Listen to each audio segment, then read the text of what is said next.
Merci et d'abord je m'excuse du retard et je suis très heureux d'abord de souhaiter la bienvenue à Chanta, un ami depuis de longue date, et aussi je suis très heureux de voir beaucoup d'amis ici présents et particulièrement mon professeur Syl Heshmi et beaucoup d'autres amis, donc je suis très heureux d'être là.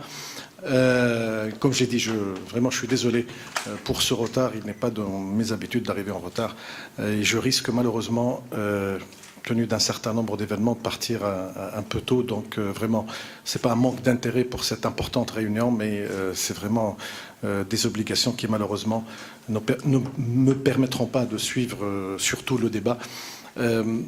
Mes collègues m'ont préparé un discours que j'ai trouvé bon, mais à mon avis il est un peu lent. Je vais aller à l'essentiel en disant 3 points.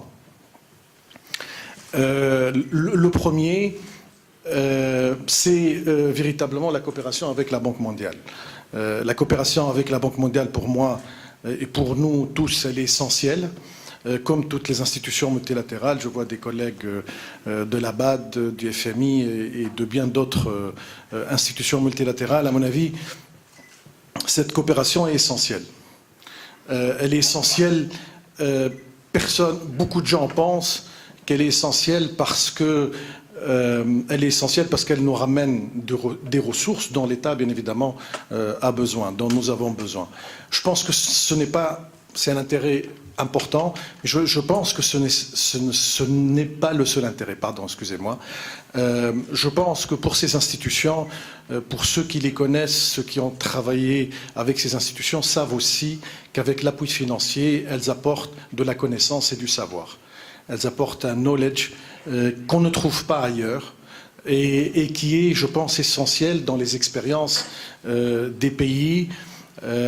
Savoir un petit peu ce que d'autres ont fait et une expérience comparative avec d'autres pays, et je pense que c'est quelque chose d'essentiel. Donc parallèlement au financement, et c'est ce qui constitue, je pense, et nous sommes tous d'accord là-dessus, la spécificité des institutions multilatérales par rapport à d'autres sources de financement.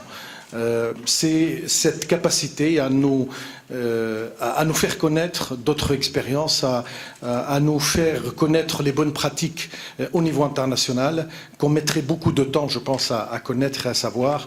Et de ce point de vue, je pense que ce rapport, tous les autres rapports qui ont été produits, que ce soit sur la Tunisie ou sur d'autres régions dans le monde, sont utiles, sont importants, particulièrement pour notre pays qui est en train de chercher sa voie, je pense, au niveau économique, en tout cas dans la reconstruction de notre économie après la Révolution et je dirais sortir de la situation économique que nous connaissons aujourd'hui. Donc c'est vraiment encore une fois pour saluer Chanta, et je l'avais dit, le Premier ministre l'avait dit à Madame la vice-présidente Inger Anderson lorsqu'on l'a vu le 8 septembre, c'est véritablement l'importance de cette coopération qui est pour nous essentielle, qu'il a été par le passé et je pense qu'il le restera pour l'avenir, une coopération essentielle et importante. Deuxième point, moi j'ai lu dans le cadre de mes anciennes fonctions ce rapport et j'ai fait une analyse critique pour mon ancien patron, le président d'une banque multilatérale de développement. Et nous avons eu l'occasion avec Chanta de le discuter dans mes anciennes fonctions. Et Eline me l'a donné immédiatement après ma nomination, l'a donné au chef du gouvernement qui m'a demandé de l'étudier. Donc c'est vraiment un rapport que j'ai lu dans différentes positions et que j'ai beaucoup lu et dont j'ai beaucoup apprécié bien évidemment la qualité scientifique, l'analyse importante et je pense que nous sommes d'accord en tout cas sur l'analyse et sur le constat. Le constat qui est fait, c'est véritablement, je dirais, l'essoufflement d'un modèle de développement, la crise d'un modèle de développement. Plusieurs aspects, je pense, très utiles et importants ont été évoqués, qui expliquent en partie, en tout cas, la dimension économique de la révolution, en tout cas de janvier 2011 de la révolution. Des choses que les économistes tunisiens ici présents ont analysées depuis plusieurs années ont mis en exergue la montée du chômage, les inégalités dans le développement régional et ensuite, je pense, progressivement la formation d'une classe ou d'une clique en tout cas qui a pesé dans le népotisme et la corruption, je dirais, ont pesé énormément sur notre économie et qui a fait que l'économie tunisienne a connu des niveaux de croissance qui sont en dessous, largement en dessous de sa croissance potentielle.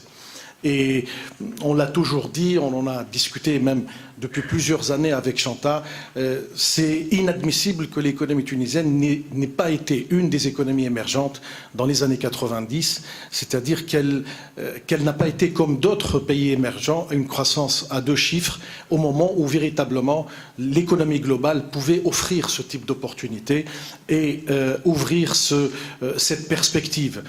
Beaucoup d'économies, pas loin de chez nous, la Turquie, et particulièrement aussi en Asie du Sud-Est, un grand nombre d'économies ont véritablement bénéficié, je dirais, d'une croissance favorable, d'un outlook au niveau de la croissance globale assez important dans les années 90, dans les années 2000 jusqu'à la crise de 2008, et ont été en mesure de construire une croissance forte, importante, et qui leur a permis, je pense, de régler un certain nombre de problèmes, notamment des infrastructures, et en faire véritablement, selon leurs spécificités ou leurs avantages comparatifs, des économies qui jouent un rôle important.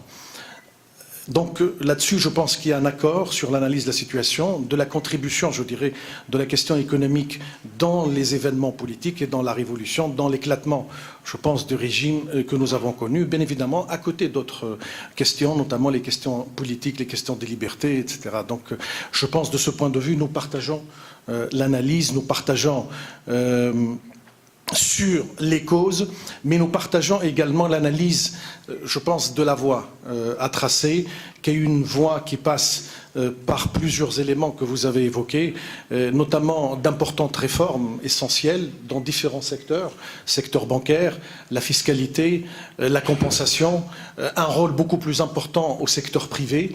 Je pense que c'est des questions qui sont importantes, qui sont essentielles et sur lesquelles, je pense, nous sommes d'accord et qui font, je pense, qui sont au cœur de notre coopération qui a commencé en 2012, je le rappelle, qui arrive en 2014 à la fin d'une stratégie. Donc une nouvelle stratégie devrait être élaborée comme avec d'autres institutions internationales. Donc je pense que c'est un élément essentiel qui est ce consensus autour de ce qui doit être fait pour véritablement remettre, comme nous l'avons dit dans la loi de finances complémentaire, notre économie sur la voie du redressement et de l'émergence.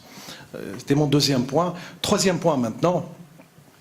Et c'est véritablement, je dirais, du temps, la question du temps en économie. Et elle n'est pas une question théorique, elle est liée aussi à la situation de l'économie tunisienne. 2012, 2013, aujourd'hui en 2014, qui doit se poursuivre, je pense, en 2015, 2016, avec le nouveau gouvernement, enfin les prochains gouvernements.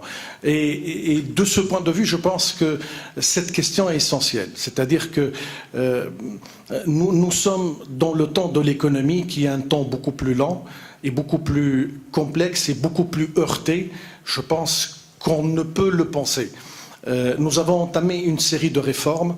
C'est des réformes qui sont difficiles, qui sont complexes. Vous avez entendu parler d'un certain nombre de mobilisations sur ces réformes qui retardent, je pense, l'accélération que nous avons voulu donner aux réformes. Et je pense que c'est dans notre appréciation de la transition ou des transitions, je pense qu'il est essentiel que nous ayons, je pense, une réflexion beaucoup plus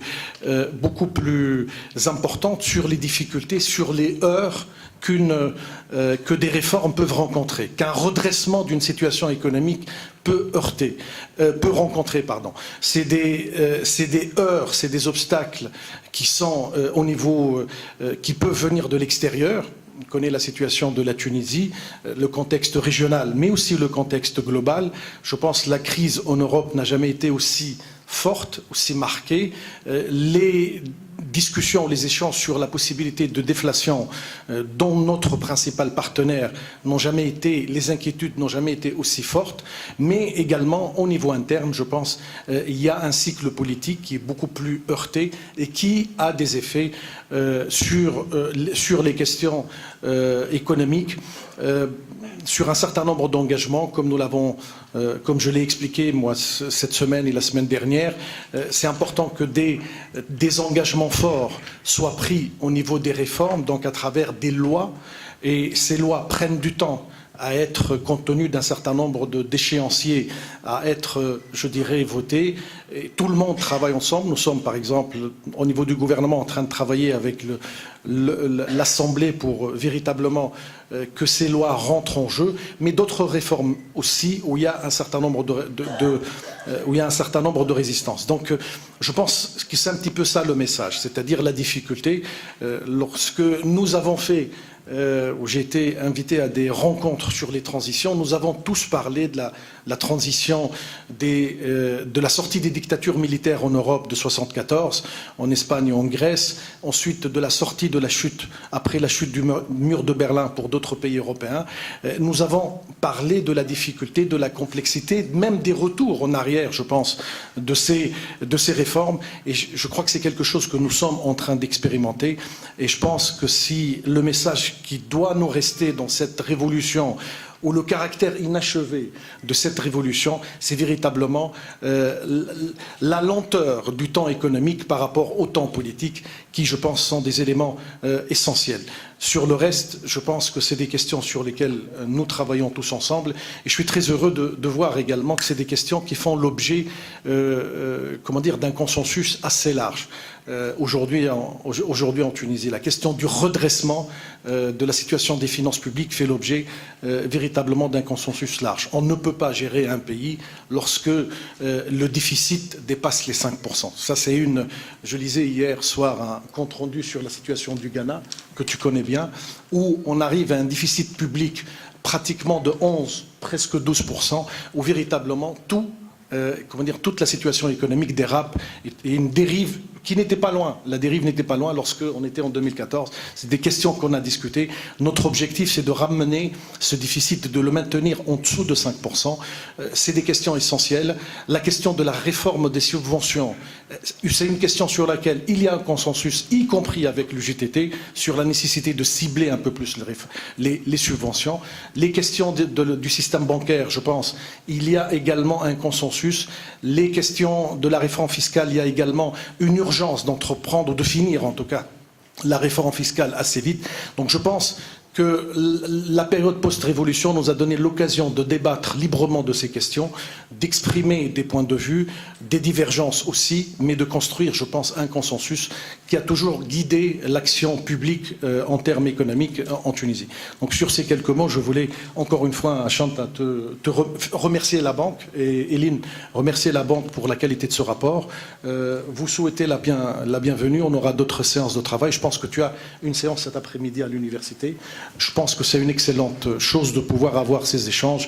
Et en tout cas, c'est des échanges à multiplier pour que véritablement les questions économiques ne soient pas seulement l'apanage des cercles fermés ou de l'administration ou du pouvoir, mais qu'elles soient véritablement aussi au cœur du débat public. Merci de votre attention.